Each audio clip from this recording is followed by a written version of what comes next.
ನಮಸ್ಕಾರ, ಸಿಟಿವಿ ನ್ಯೂಸ್ಗೆ ಸ್ವಾಗತ. ನಾನು ನಿರಂಜನ್ ಬಿ ದಾಸ್. ಮೊದಲಿಗೆ ಮುಖ್ಯಾಂಶಗಳು.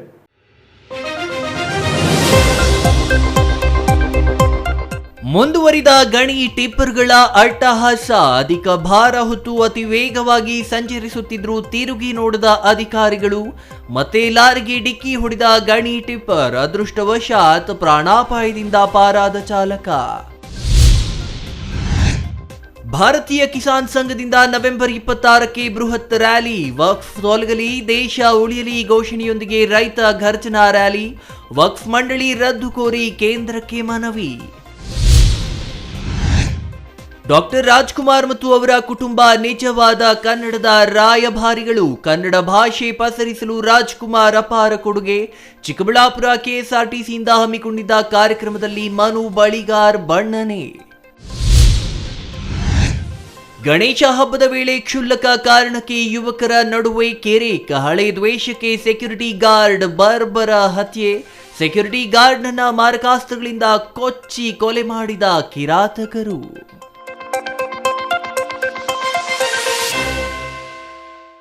ವಾರ್ತೆಗಳ ವಿವರ. ಚಿಕ್ಕಬಳ್ಳಾಪುರದಲ್ಲಿ ಗಣಿ ಟಿಪ್ಪರ್ ಎಂಬ ಯಮಕಿಂಕರರಿಗೆ ಕಡಿವಾಣ ಹಾಕೋರೇ ಇಲ್ಲವಾಗಿದ್ದಾರೆ. ಅಧಿಕಾರಿಗಳು ಜನಪ್ರತಿನಿಧಿಗಳ ನಿರ್ಲಕ್ಷ್ಯದಿಂದಾಗಿ ಗಣಿ ಟಿಪ್ಪರ್ಗಳ ಅಟ್ಟಹಾಸ ಮುಂದುವರೆದಿದೆ. ಮೊನ್ನೆಯಷ್ಟೇ ಚದಲ್ಪುರ ಕ್ರಾಸ್ನಲ್ಲಿ ಒಬ್ಬರನ್ನ ಬಲಿ ಪಡೆದಿದ್ದ ಟಿಪ್ಪರ್ ಇಂದು ಮತ್ತೆ ಅಪಘಾತ ಮಾಡಿದ್ದು ಅದೃಷ್ಟವಶಾತ್ ಚಾಲಕ ಪ್ರಾಣಾಪಾಯದಿಂದ ಪಾರಾಗಿದ್ದಾನೆ.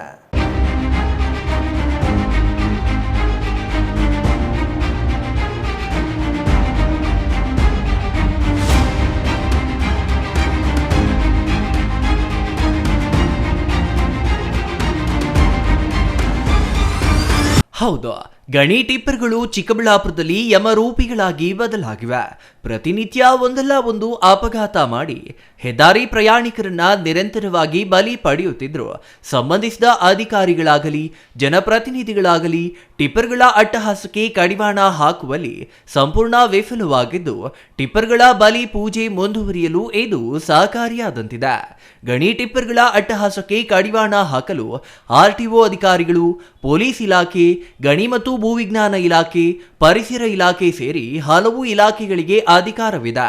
ಅಧಿಕ ಭಾರ ಹೊತ್ತು ಅತಿ ವೇಗವಾಗಿ ಸಂಚಾರ ಮಾಡುವುದು ಸಾಮಾನ್ಯವಾಗಿದ್ರು ಯಾವುದೇ ಇಲಾಖೆ ಟಿಪ್ಪರ್ಗಳತ್ತ ಕಣ್ಣೆತ್ತಿಯೂ ನೋಡುತ್ತಿಲ್ಲ.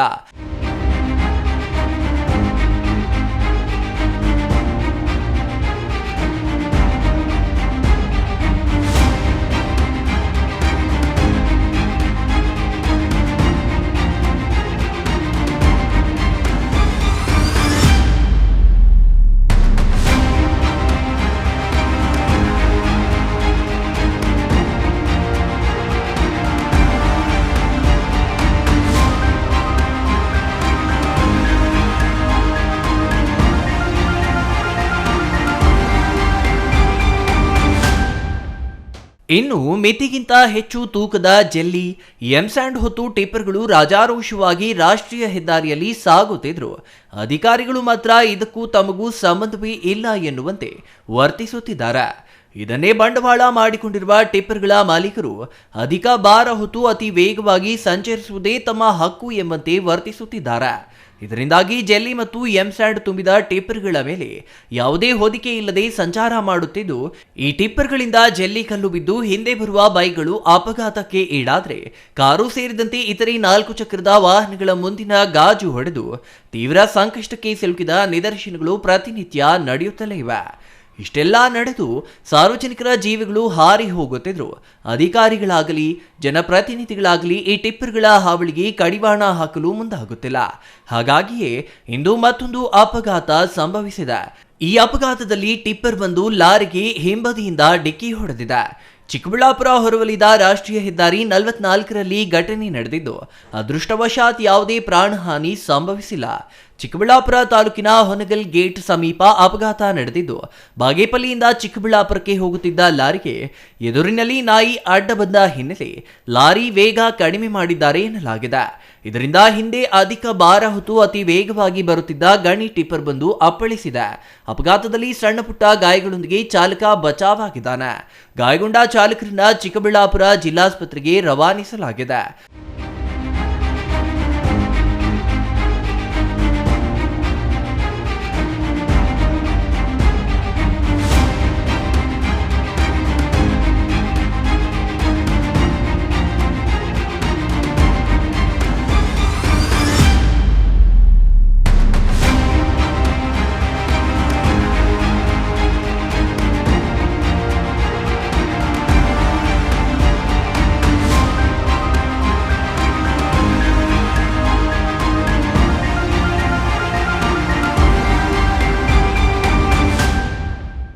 ಅಪಘಾತ ನಡೆದ ಸ್ಥಳಕ್ಕೆ 112 ಪೊಲೀಸರು ಭೇಟಿ ನೀಡಿ ಪರಿಶೀಲನೆ ನಡೆಸಿದ್ದು, ಅಪಘಾತಕ್ಕೆ ಸಂಬಂಧಿಸಿ ಚಿಕ್ಕಬಳ್ಳಾಪುರ ಗ್ರಾಮಾಂತರ ಪೊಲೀಸ್ ಠಾಣೆಯಲ್ಲಿ ಪ್ರಕರಣ ದಾಖಲಾಗಿದೆ. ನಿರಂತರವಾಗಿ ಟಿಪ್ಪರ್ಗಳಿಂದ ಅಪಘಾತಗಳು ಸಂಭವಿಸುತ್ತಿದ್ದರೂ ಸಂಬಂಧಿಸಿದ ಅಧಿಕಾರಿಗಳು ಮತ್ತು ಜನಪ್ರತಿನಿಧಿಗಳು ಗಮನ ಹರಿಸದಿದ್ದು, ಇನ್ನಾದರೂ ಟಿಪ್ಪರ್ಗಳ ಕಡಿವಾಣಕ್ಕೆ ಸಂಬಂಧಿಸಿದವರು ಕಡಿವಾಣ ಹಾಕಲಿದ್ದಾರೆ ಎಂಬುದನ್ನು ಕಾದು ನೋಡಬೇಕಿದೆ. Nandakumar, CTV news, Chikkaballapur.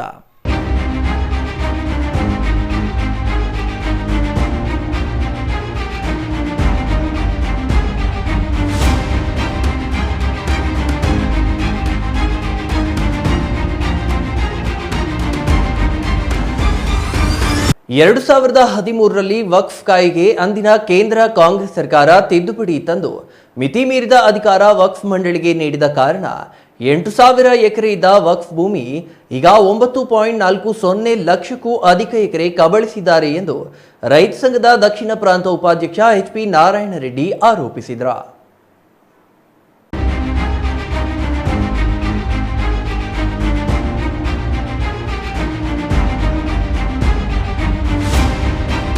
ರೈತರ ಕೃಷಿ ಭೂಮಿ, ಸ್ಮಶಾನ, ಸರ್ಕಾರಿ ಆಸ್ತಿ, ಮಠ ಹಾಗೂ ಸಾರ್ವಜನಿಕರ ಆಸ್ತಿಗಳನ್ನು ಕಬಳಿಕೆ ಮಾಡುತ್ತಿರುವ ವಕ್ಫ್ ಕಾಯ್ದೆಗೆ ತಿದ್ದುಪಡಿ ತರಬೇಕೆಂದು ಭಾರತೀಯ ಕಿಸಾನ್ ಸಂಘದಿಂದ ನವೆಂಬರ್ 26ರಂದು ಬೆಂಗಳೂರಿನ ಫ್ರೀಡಂ ಪಾರ್ಕ್ನಲ್ಲಿ ಬೃಹತ್ ರೈತ ಗರ್ಜನಾ ರ್ಯಾಲಿ ಹಮ್ಮಿಕೊಳ್ಳಲಾಗಿದೆ ಎಂದು ನಾರಾಯಣ ರೆಡ್ಡಿ ತಿಳಿಸಿದರು.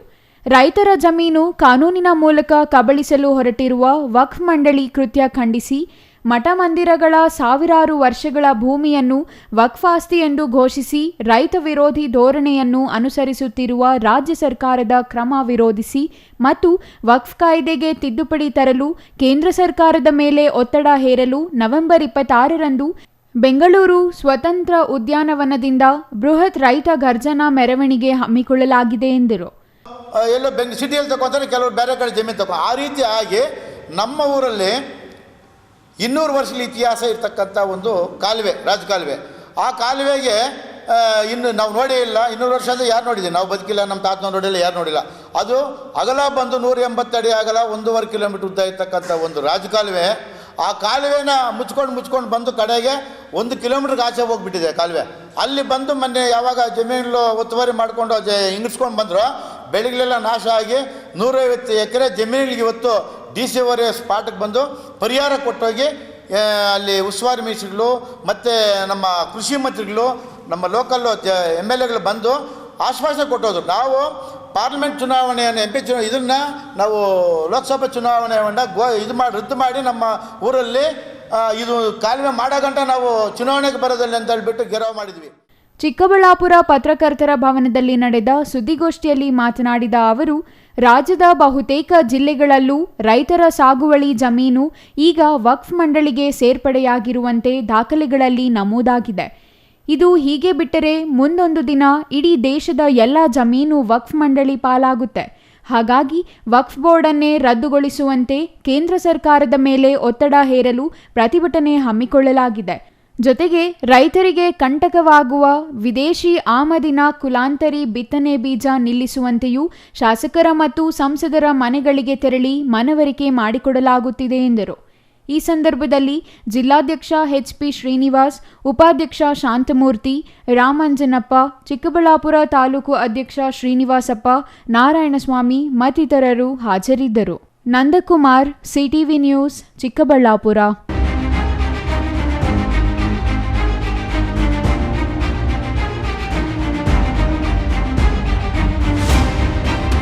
ರಾಜ್ಕುಮಾರ್ ಮತ್ತು ಅವರ ಕುಟುಂಬ ನಾಡು ನುಡಿ ಕಟ್ಟುವಲ್ಲಿ ಮುಂಚೂಣಿಯಲ್ಲಿ ನಿಲ್ಲುವ ಮೂಲಕ ಕನ್ನಡದ ನಿಜವಾದ ರಾಯಭಾರಿಗಳಾಗಿದ್ದಾರೆ ಎಂದು ಕಸಾಪ ಮಾಜಿ ಅಧ್ಯಕ್ಷ ಮನು ಬಳಿಗಾರ್ ಹೇಳಿದರು.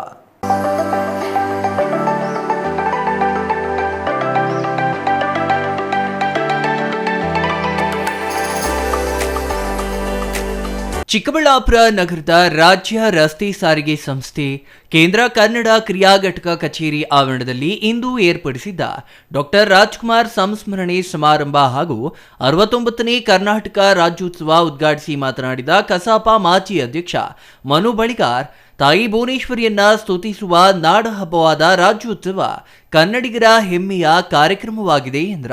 ಅಲ್ಲಿ ತಾವೆಲ್ಲ ಬಹಳ ಉತ್ಸುಕತೆಯಿಂದ ಈ ಒಂದು ಕಾರ್ಯಕ್ರಮವನ್ನು ಹಮ್ಮಿಕೊಂಡಿದ್ದೀರಿ. ಡಾಕ್ಟರ್ ರಾಜ್ಕುಮಾರ್ ಅವರ ಸ್ಮರಣೋತ್ಸವ ಹಾಗೂ 69ನೇ ರಾಜ್ಯೋತ್ಸವ ಸಮಾರಂಭ. ಈಗಾಗಲೇ ನಮ್ಮ ಮಿತ್ರರಾದಂಥ ವಚನ ಚೆನ್ನೇಗೌಡರು ಇದ್ರ ಬಗ್ಗೆ ಸಾಕಷ್ಟು ಹೇಳಿದ್ದಾರೆ. ಈಗ ವೇದಿಕೆ ಮೇಲೆ ಆಸೀನರಾಗಿರ್ತಕ್ಕಂಥ ಅವರು ಕೂಡ ಒಬ್ಬ ಬಹಳ ಕನ್ನಡದ ಅಗ್ರಗಣ್ಯ ಕೆಲಸಗಾರರು ಅಂತ ಹೇಳ್ಬೋದು ನಾವು. ವಚನ ಚೆನ್ನೇಗೌಡರು ಹಾಗೇ ನಮ್ಮ ಎಸ್.ಎ. ಚಿನ್ನೇಗೌಡರು ಕೂಡ ಅಖಂಡ ಕರ್ನಾಟಕದ 7 ಬೀಳುಗಳ ಕುರಿತು ಬೆಳಕು ಚೆಲ್ಲುವ ಕೆಲಸವಾಗುತ್ತಿರುವುದು ನಿಜಕ್ಕೂ ಹೆಮ್ಮೆಯ ವಿಚಾರವಾಗಿದೆ. ಚಿಕ್ಕಬಳ್ಳಾಪುರ ಸಾರಿಗೆ ಸಂಸ್ಥೆಯ ಸಿಬ್ಬಂದಿ ರಾಜ್ಕುಮಾರ್ ಬದುಕಿನ ಸ್ಮರಣೋತ್ಸವದ ಮೂಲಕ ರಾಜ್ಯೋತ್ಸವ ಆಚರಿಸುತ್ತಿರುವುದು ವಿಶೇಷವಾಗಿದೆ. ಎಸ್.ಎ. ಚಿನ್ನೇಗೌಡ ಕನ್ನಡ ಚಿತ್ರರಂಗದಲ್ಲಿ ಹೆಸರು ಮಾಡಿರುವಂತೆ ಕನ್ನಡವನ್ನ ಕಟ್ಟಿ ಬೆಳೆಸುವಲ್ಲಿ ಪ್ರಧಾನ ಪಾತ್ರ ವಹಿಸಿದ್ದಾರೆ ಎಂದ್ರ. ರಾಜ್ಯದಲ್ಲಿ ಕನ್ನಡ ಕೆಲಸ ಆಗಬೇಕಾದರೆ ರಾಜ್ಕುಮಾರ್ ಅವರ ಹೆಸರಿನಲ್ಲಿ ಸಂಗೀತ ಸಂಜೆ ಕಾರ್ಯಕ್ರಮ ನಡೆಸಿದ್ರೆ ಸಾಕಿತ. ಕುಮಾರ ಗಂಧರ್ವರ ರಂಗಮಂದಿರ ಕಟ್ಟಲು ಅವರನ್ನ ಬೆಳಗಾವಿಗೆ ಕರೆಸಿ ಕಾರ್ಯಕ್ರಮ ಮಾಡಿದಾಗ ನಿಮ್ಮ ಸಂಭಾವನೆ ಎಷ್ಟು ಸರ್ ಎಂದು ಕೇಳಿದ್ರೆ ಅವರು ನಯಾ ಪೈಸೆ ತೆಗೆದುಕೊಳ್ಳದೆ ಉಚಿತವಾಗಿ ಕಾರ್ಯಕ್ರಮ ನಡೆಸಿಕೊಡುವ ಮೂಲಕ ಸಾಧಕರಿಗೆ ಗೌರವ ಸಲ್ಲಿಸಿದ್ರ. ಇದು ನನ್ನ ಜೀವನದಲ್ಲಿ ಬಹಳ ದೊಡ್ಡ ತಿರುವು ಕೊಟ್ಟ ಘಟನೆ ಎಂದು ಹೇಳಿದ್ರ. ಇನ್ನು ಈ ಸಂದರ್ಭದಲ್ಲಿ ಡಾಕ್ಟರ್ ಮನು ಬಾಳಿಗಾರ್, ನಿರ್ಮಾಪಕ ಎಸ್.ಎ. ಚೆನ್ನೇಗೌಡ, ವಿಭಾಗೀಯ ನಿಯಂತ್ರಣಾಧಿಕಾರಿ ಬಸವರಾಜು ಇನ್ನೂ ಹಲವರು ಹಾಜರಿದ್ರ. Nandakumar, CTV news, Chikkaballapur.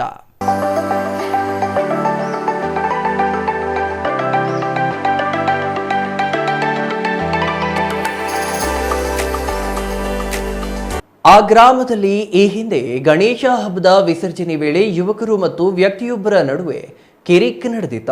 ಅದೇ ದ್ವೇಷವನ್ನ ಮನಸ್ಸಿನಲ್ಲಿಟ್ಟುಕೊಂಡಿದ್ದ ಯುವಕರು ವ್ಯಕ್ತಿಯನ್ನ ಬರ್ಬರವಾಗಿ ಹತ್ಯೆ ಮಾಡಿದ್ದಾರೆ. ಸೆಕ್ಯೂರಿಟಿ ಕೆಲಸಕ್ಕೆಂದು ಹೋಗಿದ್ದ ವ್ಯಕ್ತಿ ಹಳೆ ದ್ವೇಷದ ಹಿನ್ನೆಲೆ ಕೊಲೆಯಾಗಿದ್ದು ಕುಟುಂಬಸ್ಥರ ಆಕ್ರಂದನ ಮುಗಿಲು ಮುಟ್ಟಿದೆ.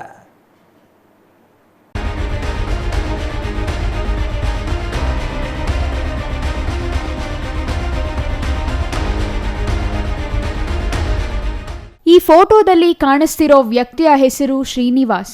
ಈತನ ವಯಸ್ಸು 32. ಬೆಂಗಳೂರು ಗ್ರಾಮಾಂತರ ಜಿಲ್ಲೆ ದೇವನಹಳ್ಳಿ ತಾಲೂಕಿನ ಬೋವಿಪಾಳ್ಯದ ನಿವಾಸಿ. ಈತ ಅದೇ ಗ್ರಾಮದ ಯುವಕರಿಂದ ಬರ್ಬರವಾಗಿ ಕೊಲೆಯಾಗಿದ್ದಾನೆ. ಅಂದಹಾಗೆ ಸೆಕ್ಯೂರಿಟಿ ಗಾರ್ಡ್ ಆಗಿ ಕೆಲಸ ಮಾಡುತ್ತಿದ್ದ ಮೃತ ಶ್ರೀನಿವಾಸರಿಗೆ ಗ್ರಾಮದ ಗೋವಿಂದರಾಜ್ ನಡುವೆ ಕಳೆದ 3 ವರ್ಷಗಳ ಹಿಂದೆ ಗಲಾಟೆ ನಡೆದಿತ್ತು ಎನ್ನಲಾಗಿದೆ. ಗಲಾಟೆ ತಣ್ಣಗಾದ ಮೇಲೆ ಮೊನ್ನೆ ನಡೆದ ಗಣೇಶ ಹಬ್ಬದ ವಿಸರ್ಜನೆ ವೇಳೆ ಶ್ರೀನಿವಾಸ್ ಹಾಗೂ ಗೋವಿಂದರಾಜ್ ನಡುವೆ ಡ್ಯಾನ್ಸ್ ಮಾಡುವ ವಿಚಾರದಲ್ಲಿ ಕಿರಿಕಾಗಿತ್ತಂತೆ.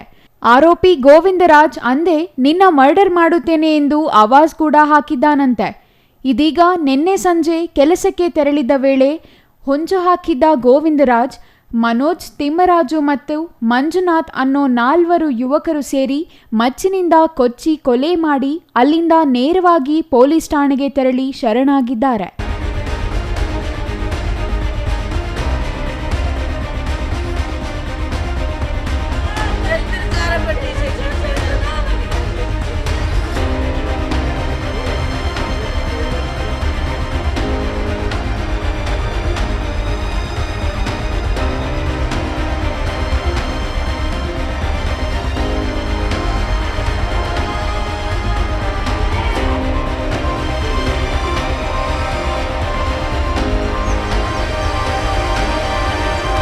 ಅಂದಹಾಗೆ ಗ್ರಾಮದ ಪಕ್ಕದಲ್ಲೇ ಖಾಸಗಿ ಕಂಪನಿಯ ಸೆಕ್ಯೂರಿಟಿಯಾಗಿ ಕೆಲಸ ಮಾಡುತ್ತಿದ್ದ ಶ್ರೀನಿವಾಸ್ ಆಗಾಗ ಗೋವಿಂದರಾಜ್ ಬಳಿ ಗಲಾಟೆ ಮಾಡಿಕೊಂಡಿದ್ದ. ಗ್ರಾಮದಲ್ಲಿ ಒಳ್ಳೆಯ ಹವಾ ಮೇಂಟೈನ್ ಮಾಡಬೇಕು ಅಂತ ಆರೋಪಿ ಗೋವಿಂದರಾಜ್ ಯಾವಾಗಲೂ ಯುವಕರ ಗ್ಯಾಂಗ್ ಜೊತೆಗೆ ಇಟ್ಟುಕೊಂಡು ಮೇಂಟೈನ್ ಮಾಡ್ತಿದ್ನಂತೆ. ಗಣೇಶ ಹಬ್ಬದ ದಿನದ ಕಿರಿಕ್ ಮನಸ್ಸಿನಲ್ಲೇ ಇಟ್ಟುಕೊಂಡಿದ್ದ ಗೋವಿಂದರಾಜ್ ನಿನ್ನೆ ಸಂಜೆ ಶ್ರೀನಿವಾಸ್ ನೈಟ್ ಡ್ಯೂಟಿಗೆ ತೆರಳಿದ್ದಾನೆ. ಅಲ್ಲಿಗೆ ಹೋಗಿ ಯಾರೂ ಇಲ್ಲದ ಸಮಯ ನೋಡಿ ಜಗಳ ತೆಗೆದು ಚಾಕು ಮತ್ತು ಕಬ್ಬಿಣದ ರಾಡ್ನಿಂದ ಹೊಡೆದು ಹತ್ಯೆ ಮಾಡಲಾಗಿದೆ. ಹೆಸರು ನಸೀಮಾ ಅಂತ ಹೇಳ್ಬಿಟ್ಟು ಇವಾಗ ಸೀನಾ ತಮ್ಮ ಆಗ್ಬೇಕು ನಾನು ಸರ್. ಏನೂ ಇಲ್ಲ, ಈ ಡ್ಯೂಟಿಗೆ ಬರ್ತಾಯಿದ್ರು ಡೈಲಿ 3 ವರ್ಷ ಆಗಿತ್ತು, 3-4 ವರ್ಷ ಆಯಿತು ನಮ್ಮ ಅಣ್ಣ ಡ್ಯೂಟಿಗೆ ಸೇರ್ಕೊಂಡು ಸರ್. ಡೈಲಿ ಬರ್ತಾಯಿದ್ರು 7ರಿಂದ 7 ಅವರ್ 12 ಅವರ್ ಡ್ಯೂಟಿ ಸರ್. ಮತ್ತು ಡ್ಯೂಟಿಗೆ ಬರಬೇಕಾದ್ರೆ ಇಲ್ಲಿ ಊಟ ತಿಂದಿಲ್ಲ ಅವರು, ಊಟ ತಗೊಂಬರ್ಬೇಕಾದ್ರೆ ಈ ಥರ ಆಗಿತ್ತು ಸರ್ ಘಟನೆ. ಆವಾಗ ನಾನು ಈ ಎಂಬೋಜಿ ಕಂಪ್ನಿ ಬಂದು ಪೊಲೀಸವ್ರಿಗೆ ಇನ್ಫಾರ್ಮೇಷನ್ ಮಾಡಿದೆ ಸರ್. ಅವ್ರು ನಮ್ಮ ಅಣ್ಣ ಆಗಬೇಕಾಯ್ತು. ಇಲ್ಲಿ ನೋಡಿರಿ ಸರ್, ಇಲ್ಲಿ ಒಂದು CC ಕ್ಯಾಮ್ರಾ ವ್ಯವಸ್ಥೆ ಇಲ್ಲ, ಏನೂ ಇಲ್ಲ ಸರ್ ಈ ಕಂಪ್ನಿಯಲ್ಲಿ. ಇಲ್ಲಿ ಹಾಕೋ ಈ ಕಾಡಿನ ಪ್ರದೇಶದಲ್ಲಿ ನಮ್ಮ ಅಣ್ಣ ಅಂತವ್ರೆ ಅಲ್ಲ ಸರ್, ಬೇರೆಯವ್ರು ಬಂದು ಮಾಡಿದ್ರು ಅಪ್ಪ ಆ ವ್ಯಾಪಾರ ಆಗುತ್ತೆ ಅಲ್ಲ ಸರ್. ಅದಕ್ಕೋಸ್ಕರ CC ಕ್ಯಾಮ್ರಾ ವ್ಯವಸ್ಥೆ ಮತ್ತು ಕರೆಂಟ್ ವ್ಯವಸ್ಥೆ ಮಾಡಬೇಕಾಯ್ತು ಸರ್. ನಮ್ಮ ಅಕ್ಕ ಅವ್ರ ಮಿಸ್ಸಸ್ಗೆ ಸರ್ 3 ವರ್ಷ 3 ತಿಂಗಳು ಮಗು ಐತೆ ಸರ್. ಅವ್ರಿಗೆ ಪರಿಹಾರ ಯಾರು ಕೊಡ್ತಾರೆ ಸರ್? ಈ ಹಿಂದೆ ಗಣೇಶ ವಿಸರ್ಜನೆ ವೇಳೆ ಇವರ ನಡುವೆ ಒಂದಷ್ಟು ವಯಮನಸ್ಸು ಉಂಟಾಗಿ ಕೊಲೆಯಲ್ಲಿ ಅಂತ್ಯವಾಗಿದ್ದು, ಇತ್ತ ಕೊಲೆಯಿಂದ ಗ್ರಾಮಸ್ಥರು ಒಂದು ಕ್ಷಣ ಬೆಚ್ಚಿಬಿದ್ದಿದ್ದಾರೆ. ಕೆಲಸಕ್ಕೆಂದು ಹೋಗಿದ್ದ ಶ್ರೀನಿವಾಸ್ ಕೊಲೆಯಾಗಿರೋ ಕಾರಣ ಕುಟುಂಬಸ್ಥರ ಆಕ್ರಂದನ ಮುಗಿಲು ಮುಟ್ಟಿದೆ.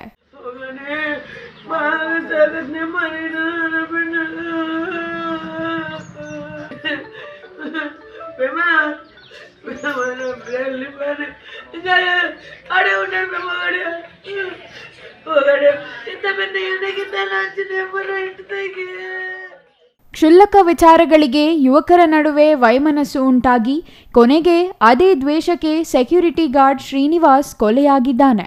ಈ ಸಂಬಂಧ ವಿಶ್ವನಾಥಪುರ ಪೊಲೀಸ್ ಠಾಣೆಯಲ್ಲಿ ಪ್ರಕರಣ ದಾಖಲಾಗಿದ್ದು, ಕೊಲೆ ಮಾಡಿ ಶರಣಾಗಿರೋ ಆರೋಪಿಗಳನ್ನು ತೀವ್ರ ವಿಚಾರಣೆ ನಡೆಸಲಾಗಿದೆ. ತನಿಖೆ ನಂತರ ಕೊಲೆಗೆ ಇನ್ನಷ್ಟು ಕಾರಣ ಗೊತ್ತಾಗಲಿದೆ. News bureau, CTV news, Chikkaballapur.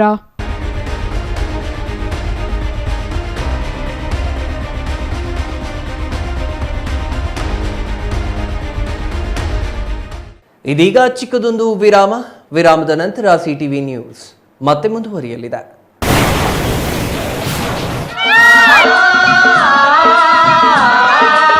Kaveri borewells Chikkaballapur ಜಿಲ್ಲೆಯಾದ್ಯಂತ ಬೋರ್ವೆಲ್ ಕೊರೆಸುವ ಸಮಸ್ತ ಆತ್ಮೀಯ ರೈತ ಬಾಂಧವರಿಗೆ ಕಾವೇರಿ ಬೋರ್ವೆಲ್ಸ್ನ ನಿಮ್ಮ ಯುವ ರೈತ ಬಾಂಧವ ಅಡ್ಡಗಲ್ ಪಾತೂರ್ ಅಮರೀಶ್ ರವರ ವತಿಯಿಂದ ಸಂತಸದ ಸುದ್ದಿ. ಕಾವೇರಿ ಬೋರ್ವೆಲ್ಸ್ನಲ್ಲಿ ಬೋರ್ವೆಲ್ ಕೊರೆಸುವ ನಮ್ಮ ಅನ್ನದಾತ ಬಾಂಧವರಿಗೆ ಸಾಧಾರಣ ಬೆಲೆ ಮತ್ತು ಉತ್ತಮ ರಿಯಾಯಿತಿಗಳೊಂದಿಗೆ ಬೋರ್ವೆಲ್ ಕೊರೆಸಿಕೊಡುತ್ತೇವೆ. ನಮ್ಮ ಕಾವೇರಿ ಬೋರ್ವೆಲ್ಸ್ ವತಿಯಿಂದ ಬೋರ್ವೆಲ್ ಕೊರೆಸುವ ನಮ್ಮ ಆತ್ಮೀಯ ರೈತ ಬಾಂಧವರಿಗೆ 2% ಹಣವನ್ನು ರಿಯಾಯಿತಿ ಕೊಡುತ್ತೇವೆ. ಹಾಗೆಯೇ ಮತ್ತೊಂದು ಸಂತಸ ಸುದ್ದಿ ಎಂದರೆ, ನಮ್ಮ ಕಾವೇರಿ ಬೋರ್ವೆಲ್ಸ್ ವತಿಯಿಂದ ಬೋರ್ವೆಲ್ ಕೊರೆಸುವ ನಮ್ಮ ಪ್ರೀತಿಯ ರೈತ ಬಾಂಧವರಿಗೆ ಬೋರ್ವೆಲ್ ಕೊರೆಸುವಾಗ ನೀರು ಬಾರದಿದ್ದಲ್ಲಿ ಅಥವಾ ಬೋರ್ವೆಲ್ ಫೇಲ್ಯೂರ್ ಆದಲ್ಲಿ 25% ಹಣವನ್ನು ರಿಯಾಯಿತಿ ಕೊಡುತ್ತೇವೆ. ನಮ್ಮ ಕಾವೇರಿ ಬೋರ್ವೆಲ್ಸ್ನಲ್ಲಿ ಬೋರ್ವೆಲ್ಸ್ ಕೊರೆಸುವ ಆತ್ಮೀಯ ರೈತ ಬಾಂಧವರಿಗೆ ಯಾವುದೇ ರೀತಿಯ transport charge, meal charge, welding charge, collar charge, cab charge ಸೇರಿದಂತೆ ಇನ್ನಿತರೆ ಯಾವುದೇ ಚಾರ್ಜ್ಗಳು ಇರುವುದಿಲ್ಲ. ಹಾಗೂ ನಮ್ಮಲ್ಲಿಯೇ ಉತ್ತಮ ಗುಣಮಟ್ಟದ ಮಾರುಕಟ್ಟೆ ಬೆಲೆಗೆ ಕೇಸಿಂಗ್ ಪೈಪ್ ಹಾಕಿಕೊಡುತ್ತೇವೆ. ಈ ಎಲ್ಲ ರಿಯಾಯಿತಿಗಳು ನಿಮ್ಮ ಕಾವೇರಿ ಬೋರ್ವೆಲ್ಸ್ನಲ್ಲಿ ಮಾತ್ರ. ಹೆಚ್ಚಿನ ಮಾಹಿತಿಗಾಗಿ ಸಂಪರ್ಕಿಸಿ ನಿಮ್ಮ ಯುವ ರೈತ ಬಾಂಧವ Adgal Pathur Amarish, Kaveri borewell agency. Mobile ಸಂಖ್ಯೆ 8951883365. ಕಚೇರಿ ವಿಳಾಸ ಕಾವೇರಿ ಬೋರ್ವೆಲ್ಸ್, 3ನೇ ಮಹಡಿ, KEB ಮುಂಭಾಗ, ಪೋಸ್ಟ್ ಆಫೀಸ್ ಪಕ್ಕ, BB ರೋಡ್, ಚಿಕ್ಕಬಳ್ಳಾಪುರ ತಾಲೂಕು ಮತ್ತು ಜಿಲ್ಲೆ. Jain mission hospital, Jain mission ಟ್ರಸ್ಟ್ನ ಲಾಭರಹಿತ ಉಪಕ್ರಮ, BB ರಸ್ತೆ, ಚಿಕ್ಕಬಳ್ಳಾಪುರ. ಇನ್ನು ಮುಂದೆ ಹೆಚ್ಚಿನ ಚಿಕಿತ್ಸೆಗಾಗಿ ಬೆಂಗಳೂರಿಗೆ ಹೋಗಬೇಕು ಎಂಬ ಚಿಂತೆ ಬೇಡ. ಚಿಕ್ಕಬಳ್ಳಾಪುರದ ಮೊಟ್ಟ ಮೊದಲ ಅತ್ಯಾಧುನಿಕ ತಂತ್ರಜ್ಞಾನ, ಗುಣಮಟ್ಟದ ವೈದ್ಯಕೀಯವನ್ನು ಒಳಗೊಂಡ ಏಕೈಕ ಆಸ್ಪತ್ರೆ ಜೈನ್ ಮಿಷನ್ ಹಾಸ್ಪಿಟಲ್. ದಿನದ 24 ಗಂಟೆಗಳು ನೆಬುಲೈಸೇಷನ್, ಹೆರಿಗೆ, ICU, ಟ್ರಾಮ್ ಸೆಂಟರ್, ಆಂಬ್ಯುಲೆನ್ಸ್ ಸೇವೆಗಳು ಲಭ್ಯವಿದೆ. ಜೈನ್ ಮಿಷನ್ ಆಸ್ಪತ್ರೆಯು 4 ಅಂತಸ್ತಿನ ಕಟ್ಟಡವನ್ನು ಒಳಗೊಂಡಿದ್ದು 100 ಹಾಸಿಗೆಗಳುಳ್ಳ ಸುಸಜ್ಜಿತವಾದ ಆಸ್ಪತ್ರೆಯಾಗಿದೆ. ಅಲ್ಲದೆ ಸುಧಾರಿತ ಲ್ಯಾಬ್ ಸೌಲಭ್ಯಗಳು, ಎಕ್ಸ್ರೇ, OT ಕಾಂಪ್ಲೆಕ್ಸ್, ಲ್ಯಾಬ್ ಸೇವೆಗಳು, ಒಳಗಿನ ರೋಗಿಗಳು, ಸಾಮಾನ್ಯ ಸೇವೆಗಳು ಲಭ್ಯವಿದೆ. 24 ಗಂಟೆಗಳ ತುರ್ತು ಸೇವೆಗಳು, ICU, NICU, ಅಪಘಾತ ಮತ್ತು ತುರ್ತು ಚಿಕಿತ್ಸೆ, ಫಾರ್ಮಸಿ, ಆಂಬ್ಯುಲೆನ್ಸ್.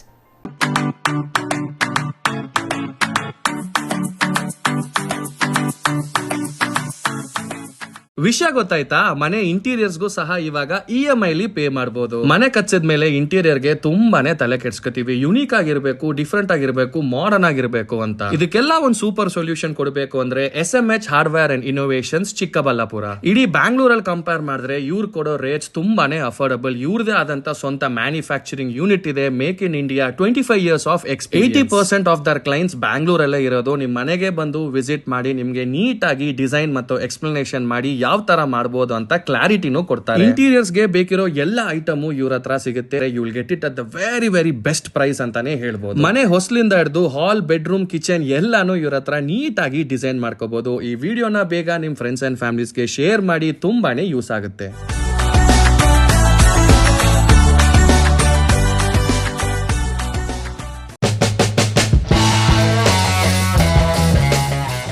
RHL ಕ್ರಿಕೆಟ್ ಹಬ್ಬ 2024 ಭಗತ್ ಸಿಂಗ್ ಚಾರಿಟಬಲ್ ಟ್ರಸ್ಟ್ ಮತ್ತು RHL home loans consultancy Chikkaballapur ಇವರ ವತಿಯಿಂದ RHL ಕಪ್ 2024 ರಾಷ್ಟ್ರ ಮಟ್ಟದ ಟೆನ್ನಿಸ್ ಬಾಲ್ ಕ್ರಿಕೆಟ್ ಟೂರ್ನಮೆಂಟ್ ದಿನಾಂಕ 7-12-2024 ರಿಂದ 8-12-2024 ಸ್ಥಳ ಸರ್ ಎಂ ವಿ ಸ್ಟೇಡಿಯಂ. ಹಗಲು ರಾತ್ರಿ ಪಂದ್ಯಾವಳಿಗಳು. ಪ್ರಥಮ ಬಹುಮಾನ 2,22,227 ರೂಪಾಯಿ ನಗದು ಮತ್ತು ಆಕರ್ಷಕ ಟ್ರೋಫಿ.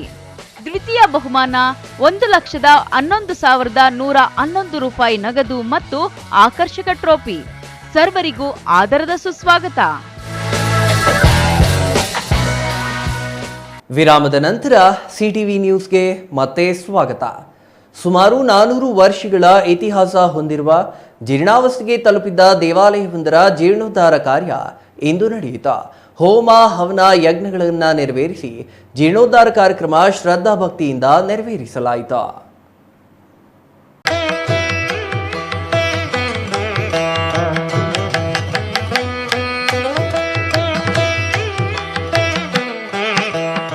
ಚಿಕ್ಕಬಳ್ಳಾಪುರ ತಾಲೂಕಿನ ಅಂಗರೇಕನಹಳ್ಳಿಯಲ್ಲಿ 400 ವರ್ಷಕ್ಕೂ ಪುರಾತನವಾದ ಭೂದೇವಿ ಸಮೇತ ಲಕ್ಷ್ಮೀ ನರಸಿಂಹ ದೇವಾಲಯ ಹೊಂದಿತ್ತು. ಈ ದೇವಾಲಯ ನಿರ್ವಹಣೆ ಇಲ್ಲದೆ ಜೀರ್ಣಾವಸ್ಥೆ ತಲುಪಿದ್ದು, ಇಂದು ಧಾರ್ಮಿಕ ವಿಧಿ ವಿಧಾನಗಳ ಮೂಲಕ ದೇವಾಲಯ ಜೀರ್ಣೋದ್ಧಾರ ಕಾರ್ಯ ನೆರವೇರಿಸಲಾಯಿತು. ಈ ದೇವಾಲಯಕ್ಕೆ ಬಹಳಷ್ಟು ಇತಿಹಾಸವಿದೆ. ಇಲ್ಲಿಗೆ ಬಂದರೆ ಕುಜದೋಷ ನಿವಾರಣೆಯಾಗುವ ಜೊತೆಗೆ ಸಂತಾನ ಭಾಗ್ಯ ಕರುಣಿಸುತ್ತಾರೆ ಎಂಬ ನಂಬಿಕೆ ಈಗಲೂ ಭಕ್ತರಲ್ಲಿದೆ. ಆದರೆ ಸುಮಾರು ವರ್ಷಗಳಿಂದ ದೇವಾಲಯ ಜೀರ್ಣಾವಸ್ಥೆಗೆ ತಲುಪಿ ಪಾಳು ಬಿದ್ದಂತಾಗಿತ್ತು.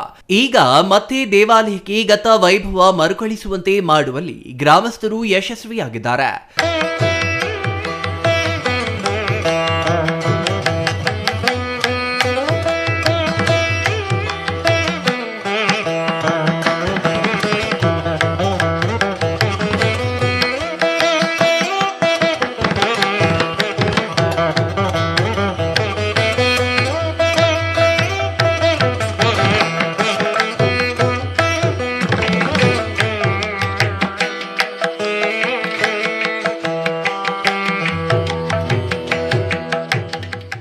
ಇದು ನಮ್ಮದು ಅಂಗರೇಕನಹಳ್ಳಿ ಗ್ರಾಮ.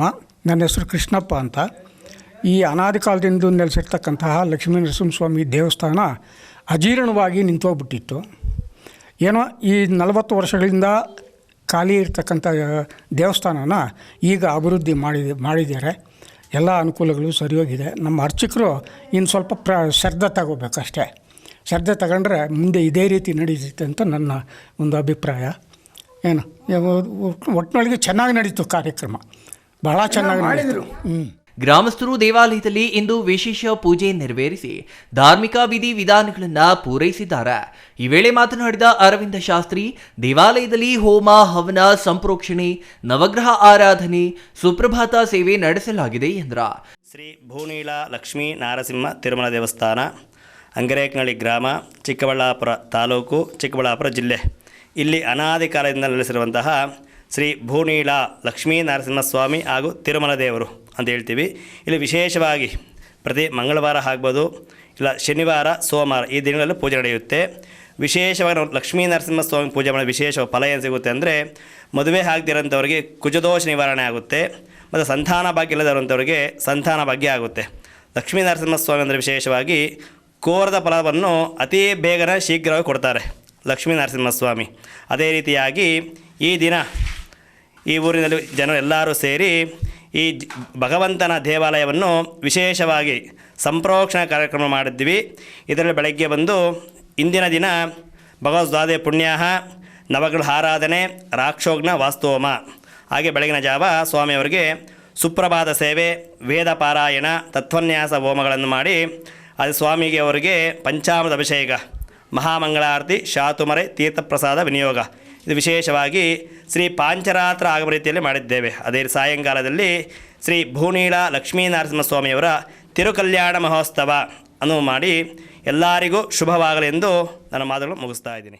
ಕಿರು ಕಲ್ಯಾಣೋತ್ಸವ ಏರ್ಪಡಿಸಿ ವಿಶೇಷ ಪೂಜೆ ನಡೆಸಿ ಭಕ್ತಾದಿಗಳ ದರ್ಶನಕ್ಕೆ ಅನುವು ಮಾಡಿಕೊಡಲಾಯಿತು. ದೇವಸ್ಥಾನದ ಜೀರ್ಣೋದ್ಧಾರಕ್ಕೆ ಗ್ರಾಮಸ್ಥರು ಸಾಕಷ್ಟು ಸಹಕಾರ ನೀಡಿದ್ದು, ಇನ್ನು ಮುಂದೆ ಪ್ರತಿನಿತ್ಯ ದೇವರ ದರ್ಶನ ನಡೆಯುವಂತೆ ಎಲ್ಲಾ ವ್ಯವಸ್ಥೆಯನ್ನ ಮಾಡಲಾಗಿದೆ ಎಂದ್ರ. Nandakumar, CTV news, Chikkaballapur.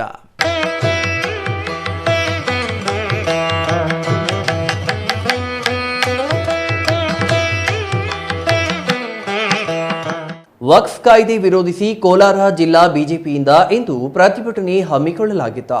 ಕೋಲಾರ ತಾಲೂಕು ಕಚೇರಿ ಎದುರು ನಮ್ಮ ಭೂಮಿ ನಮ್ಮ ಹಕ್ಕು ಎಂಬ ಧ್ಯೇಯವಾಕ್ಯದೊಂದಿಗೆ ಬೃಹತ್ ಪ್ರತಿಭಟನೆ ಮಾಡಿದ ಜಿಲ್ಲಾ ಬಿಜೆಪಿ ಮುಖಂಡರು ರಾಜ್ಯ ಸರ್ಕಾರ ಹಾಗೂ ಜಿಲ್ಲಾಧಿಕಾರಿಗಳ ವಿರುದ್ಧ ಘೋಷಣೆ ಕೂಗಿದ್ರು.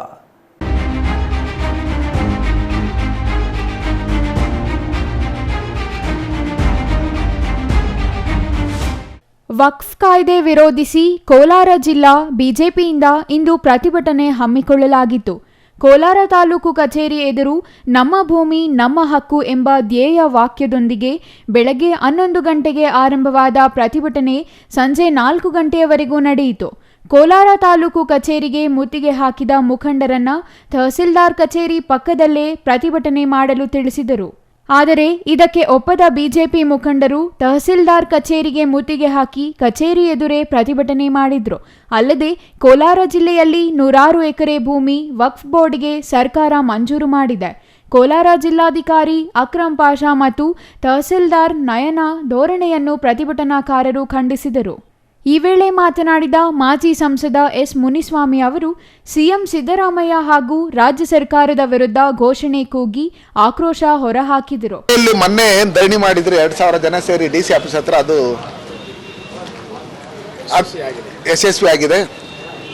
ಇದನ್ನ ಒಂದು ಸಾಂಕೇತಿಕವಾಗಿ ಒಂದು ಧರಣಿ ಮಾಡ್ಬೇಕಂತೇಳಿ ರಾಜ್ಯದಲ್ಲಿ ಎಲ್ಲ ಕಡೆನೂ ನಮ್ಮ ರಾಜ್ಯಾಧ್ಯಕ್ಷರಾದಂಥ BY ವಿಜೇಂದ್ರರವರು ಮತ್ತು ಅಶೋಕಣ್ಣವರು, ಛಲವಾದಿ ನಾರಾಯಣಸ್ವಾಮಣ್ಣವರು, ಪಕ್ಷದ ಮುಖಂಡರುಗಳು ಏನು ಕರೆ ಕೊಟ್ಟ ನಂತರ ಇವತ್ತು ನಾವು ಸಾಂಕೇತಿಕವಾಗಿ ಕೋಲಾರ ತಾಲೂಕು ದಂಡಾಧಿಕಾರಿಗಳ ಕಚೇರಿ ಮುಂದೆ ಕೋಲಾರ ಜಿಲ್ಲೆಯಲ್ಲಿ ಏನು ವಕ್ಫ್ ಬೋರ್ಡ್ಗೆ ಸೇರಿಸಿರ್ತಕ್ಕಂಥ ಆಸ್ತಿಗಳಿದೆ ಮತ್ತು ಸೇರಿಸಬೇಕು ಅಂತೇಳಿ ಏನು ವಕ್ಫ್ ಬೋರ್ಡ್ ಅವರು ಮನವಿ ಕೊಟ್ಟಿದ್ದಾರೆ. ಅದಕ್ಕೆ ಜಿಲ್ಲಾಧಿಕಾರಿಗಳು ಅಧಿಕಾರಿಗಳನ್ನು ಕರೆದು ಅವ್ರ ಮೇಲೆ ಒತ್ತಡ ಹಾಕಿ ನಾನು ಎಷ್ಟು ದಿನ ಇರ್ತೀನೋ ಹೇಳೋಕ್ಕಾಗಲ್ಲ. ಇನ್ನು ಈ ಸಂದರ್ಭದಲ್ಲಿ ಬಿಜೆಪಿ ಅಧ್ಯಕ್ಷ ಡಾಕ್ಟರ್ ವೇಣುಗೋಪಾಲ್, ಮಾಜಿ ಶಾಸಕ Y Sampangi, BP Venkatamuniyappa, KS Manjunath Gowda ಮತ್ತಿತರರು ಭಾಗಿಯಾಗಿದ್ದರು. News bureau, CTV news, Chikkaballapur.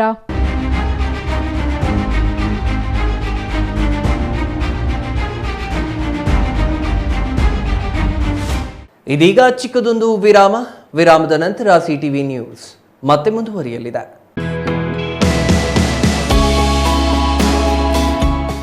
Shri ಚಾಮವಿ party hall, 4ನೇ ಮಹಡಿ, ಶ್ರೀ ಚಾಮವಿ ಕಾಂಪ್ಲೆಕ್ಸ್, ಗೆರಿಯಾ ಶೋರೂಮ್ನ ಮೇಲೆ, ನಂಬರ್ 232T, ಬಿಬಿ ರಸ್ತೆ, ಚಿಕ್ಕಬಳ್ಳಾಪುರ.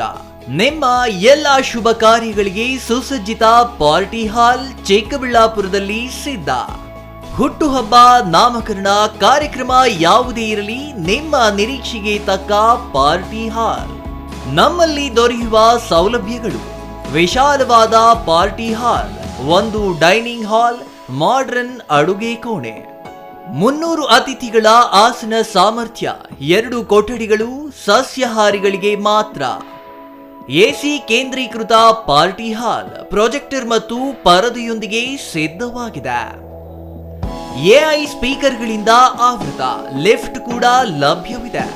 100 ಕಾರ್ಗಳಿಗೆ ಪಾರ್ಕಿಂಗ್ ವ್ಯವಸ್ಥೆ, ಪವರ್ ಬ್ಯಾಕಪ್ ಜನರೇಟರ್ ಲಭ್ಯ. ಕೂಡಲೇ ಸಂಪರ್ಕಿಸಿ 9916161691 9739702077.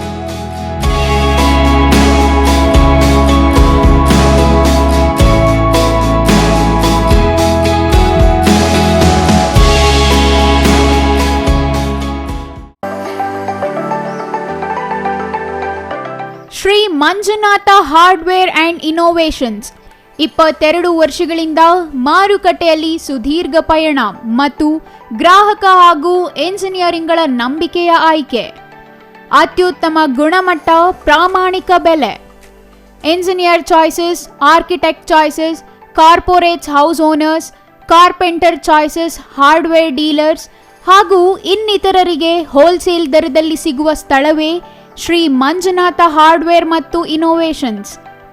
ವಿವಿಧ ರೀತಿಯ ವಿನ್ಯಾಸಗಳುಳ್ಳ ಡೆಕೋರೇಟಿವ್, ಪ್ರೊಟೆಕ್ಟಿವ್, ಫಂಕ್ಷನಲ್ ಹಾಗೂ ಉತ್ತಮ ದರದಲ್ಲಿ ಗುಣಮಟ್ಟದ ಹಾರ್ಡ್ವೇರ್ ವಸ್ತುಗಳು ನಮ್ಮಲ್ಲಿ ದೊರಕುತ್ತದೆ. ವಿಳಾಸ: ರಿಲಯನ್ಸ್ ಪೆಟ್ರೋಲ್ ಬಂಕ್ ಹತ್ತಿರ, BB ರಸ್ತೆ, ಚಿಕ್ಕಬಳ್ಳಾಪುರ. ಮೊಬೈಲ್ ಸಂಖ್ಯೆ 9739393927, ಮತ್ತೊಂದು ಸಂಖ್ಯೆ 9008680303.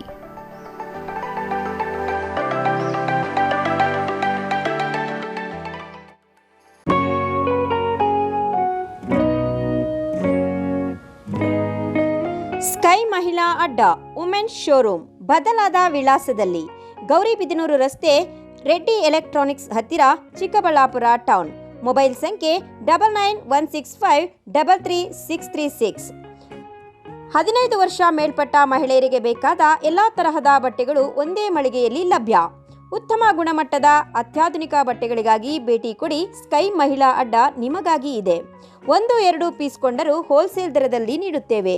ಎಲ್ಲ ತರಹದ ಆಕರ್ಷಣೀಯ ಸೀರೆಗಳು, ಮನಮೆಚ್ಚುವಂತಹ ಸೀರೆಗಳು, ಟಾಪ್ಸ್, ಲೆಗಿನ್ಸ್, ರೆಡಿ ಡ್ರೆಸ್ಸಸ್, ಮಹಿಳೆಯರ ಒಳ ಉಡುಪುಗಳು ಲಭ್ಯ.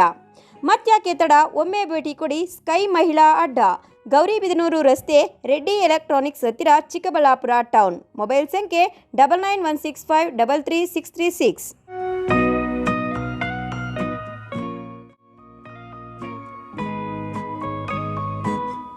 ವಿರಾಮದ ನಂತರ CTV ನ್ಯೂಸ್ಗೆ ಮತ್ತೆ ಸ್ವಾಗತ. ಇದೀಗ ಸಂಕ್ಷಿಪ್ತ ಸುದ್ದಿಗಳು.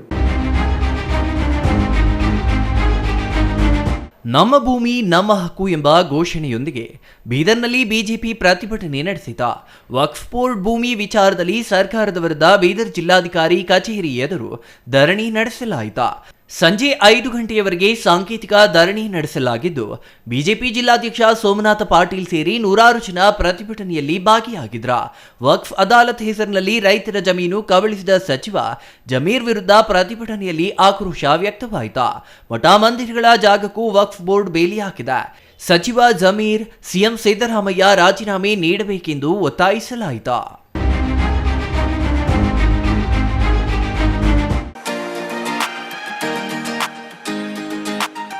ನಂಜನಗೂಡಿನ ಸಮಾಜ ಸೇವಕ ಹಾಗೂ ಗುತ್ತಿಗೆದಾರ UN ಪದ್ಮನಾಭರಾವ್ ಅವರ 77ನೇ ಹುಟ್ಟುಹಬ್ಬವನ್ನು ಅಭಿಮಾನಿಗಳು ಅರ್ಥಪೂರ್ಣವಾಗಿ ಆಚರಿಸಿದರು.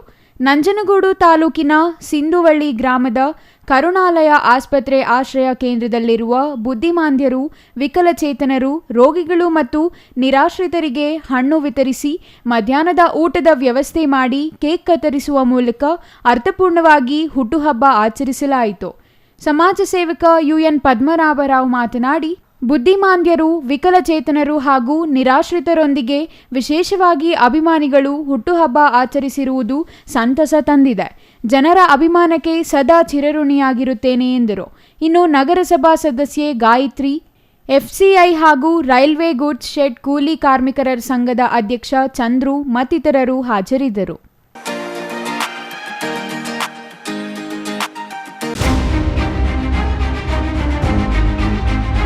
ಪಾವಗಡ ತಾಲೂಕು ಆಟೋ ಚಾಲಕರ ಕಲ್ಯಾಣ ಜಂಟಿ ಕ್ರಿಯಾ ಸಮಿತಿಯಿಂದ ನಾನಾ ಬೇಡಿಕೆಗಳ ಈಡೇರಿಕೆಗೆ ಆಗ್ರಹಿಸಿ ಇಂದು ಪ್ರತಿಭಟನೆ ನಡೆಸಲಾಯಿತು. ಆಟೋ ಚಾಲಕರ ಸಂಘದ ಅಧ್ಯಕ್ಷ ಬೇಕರಿ ನಾಗರಾಜ್ ಮಾತನಾಡಿ, ಅಸಂಘಟಿತ ವಲಯದ ಆಟೋ ಚಾಲಕರ ಬದುಕು ದಯನೀಯವಾಗಿದೆ ಎಂದ್ರ. ಆಟೋ ಚಾಲಕರು ನಾನಾ ಸಮಸ್ಯೆ ಎದುರಿಸುವಂತಾಗಿದೆ. ಪಾವಗಡದಲ್ಲಿ ಸುಮಾರು 300ಕ್ಕೂ ಹೆಚ್ಚು ಆಟೋಗಳಿದ್ದು ತಾಲೂಕಿನಲ್ಲಿ ಸುಮಾರು 500 ಆಟೋಗಳಿವೆ. ಈ ಎಲ್ಲ ಆಟೋ ಚಾಲಕರ ಕುಟುಂಬಗಳು ಇದೇ ವೃತ್ತಿ ನಂಬಿ ಜೀವನ ನಡೆಸುತ್ತಿದ್ದಾರೆ. LPG ಬಂಕ್ಗಳಿಲ್ಲದೆ ವಾಣಿಜ್ಯ ಸಿಲಿಂಡರ್ ಮೂಲಕ ಗ್ಯಾಸ್ ರೀಫಿಲ್ಲಿಂಗ್ ಮಾಡುತ್ತಿದ್ದು ಹೆಚ್ಚು ವೆಚ್ಚವಾಗುತ್ತಿದೆ ಎಂದ್ರ. ಹಾಗಾಗಿ ತಮ್ಮ ಬೇಡಿಕೆ ಈಡೇರಿಸುವಂತೆ ಆಗ್ರಹಿಸಿ ಆಟೋ ಚಾಲಕರು ತಹಸೀಲ್ದಾರ್ ವರದರಾಜು ಅವರಿಗೆ ಮನವಿ ಸಲ್ಲಿಸಿದ್ರ.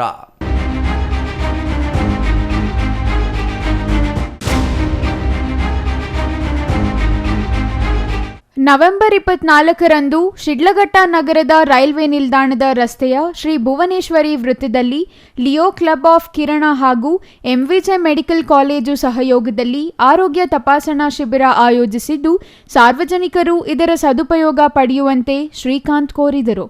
ಇಂದು ನಡೆದ ಸುದ್ದಿಗೋಷ್ಠಿಯಲ್ಲಿ ಮಾತನಾಡಿದ ಅವರು, ಲಿಯೋ ಕ್ಲಬ್ ಆಫ್ ಕಿರಣ ಸಂಸ್ಥೆಯಿಂದ ಕಳೆದ 3 ವರ್ಷಗಳಿಂದ ತಾಲೂಕಿನಾದ್ಯಂತ ವಿವಿಧ ಸಾಮಾಜಿಕ ಕಾರ್ಯಗಳನ್ನು ಮಾಡುತ್ತಿದ್ದು, ಇದೀಗ ಹೊಸಕೋಟೆಯ ಎಂವಿಜೆ ಮೆಡಿಕಲ್ ಕಾಲೇಜು ಸಹಯೋಗದಲ್ಲಿ ಹಮ್ಮಿಕೊಂಡಿರುವ ಆರೋಗ್ಯ ತಪಾಸಣಾ ಶಿಬಿರದಲ್ಲಿ ಹೆಚ್ಚಿನ ಸಾರ್ವಜನಿಕರು ಭಾಗವಹಿಸುವಂತೆ ಮನವಿ ಮಾಡಿದರು.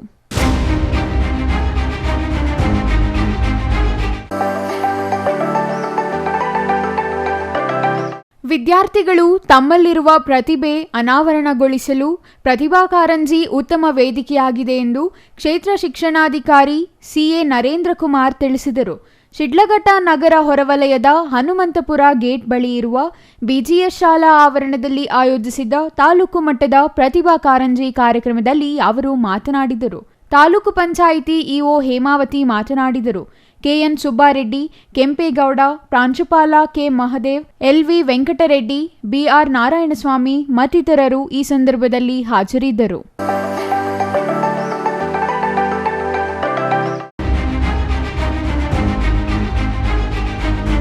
ನ್ಯಾಯಕ್ಕಾಗಿ ಮಧ್ಯರಾತ್ರಿ ವಿಜಯಪುರ ಪೊಲೀಸ್ ಠಾಣೆ ಮುಂದೆ ಕುಟುಂಬವೊಂದು ಪ್ರತಿಭಟನೆ ನಡೆಸಿದ ಘಟನೆ ನಡೆಯಿತು. ವಿಜಯಪುರ ಪೊಲೀಸರಿಂದ ನ್ಯಾಯ ಸಿಗ್ತಿಲ್ಲ ಅಂತ ಕುಟುಂಬಸ್ಥರಿಂದ ಮೌನ ಪ್ರತಿಭಟನೆ ನಡೆಸಲಾಗಿದೆ. ವಿಜಯಪುರ ಪೊಲೀಸ್ ಠಾಣೆ ಮುಂದೆ ನೊಂದ ಕುಟುಂಬಸ್ಥರಿಂದ ಅಹೋರಾತ್ರಿ ಧರಣಿ ನಡೆಸಲಾಗಿದ್ದು, ಮಧ್ಯಾಹ್ನದಿಂದ ಠಾಣೆ ಮುಂದೆ ಕಾದಿದ್ದರೂ ದೂರು ಪಡೆದಿಲ್ಲ ಅಂತ ಪೊಲೀಸ್ ಠಾಣೆ ಮುಂದೆ ಧರಣಿ ನಡೆಸಿದ್ದಾರೆ. ಜಮೀನು ವಿಚಾರಕ್ಕೆ 2 ಗುಂಪುಗಳ ನಡುವೆ ಗಲಾಟೆ ನಡೆದಿದ್ದು, ವಿಜಯಪುರ ಹೋಬಳಿಯ ಗುಡುಬನಹಳ್ಳಿಯಲ್ಲಿ ಗಲಾಟೆ ನಡೆದಿದೆ. ಉಳುಮೆ ಮಾಡುವ ವಿಚಾರಕ್ಕೆ ಲಕ್ಷ್ಮಮ್ಮ ಮತ್ತು ಅಪ್ಪಯ್ಯಣ್ಣ ನಡುವೆ ಗಲಾಟೆ ನಡೆದಿದೆ ಎನ್ನಲಾಗಿದೆ. ಈ ವೇಳೆ ಲಕ್ಷ್ಮಮ್ಮನ ಮೇಲೆ ಗ್ರಾಮದ ತಿಲಕ್ ಎಂಬಾತ ಹಲ್ಲೆ ನಡೆಸಿರುವ ಆರೋಪವಿದ್ದು, ಆತನ ವಿರುದ್ಧ ದೂರು ನೀಡಿದ್ರೂ ವಿಜಯಪುರ ಪೊಲೀಸರು ಸಹಕರಿಸುತ್ತಿಲ್ಲ. ಹಲ್ಲೆ ಸಂಬಂಧ ಮಧ್ಯಾಹ್ನದಿಂದ ಕಾದಿದ್ರೂ ಪೊಲೀಸರಿಂದ ದೂರು ಪಡೆಯಲು ನಕಾರ ವ್ಯಕ್ತವಾದ ಹಿನ್ನೆಲೆಯಲ್ಲಿ ಪೊಲೀಸರ ನಡೆ ಖಂಡಿಸಿ ಮಧ್ಯರಾತ್ರಿ ನ್ಯಾಯಕ್ಕಾಗಿ ಮಹಿಳೆಯರು ಸೇರಿದಂತೆ ಕುಟುಂಬಸ್ಥರಿಂದ ಧರಣಿ ನಡೆಸಲಾಗಿದೆ. ಇದಿಷ್ಟು ಈ ಹೊತ್ತಿನ ಸುದ್ದಿ. ನೋಡ್ತಾ ಇರಿ ಸಿಟಿವಿ ನ್ಯೂಸ್, ಇದು ನಿಮ್ಮ ಜೊತೆಗಾರ.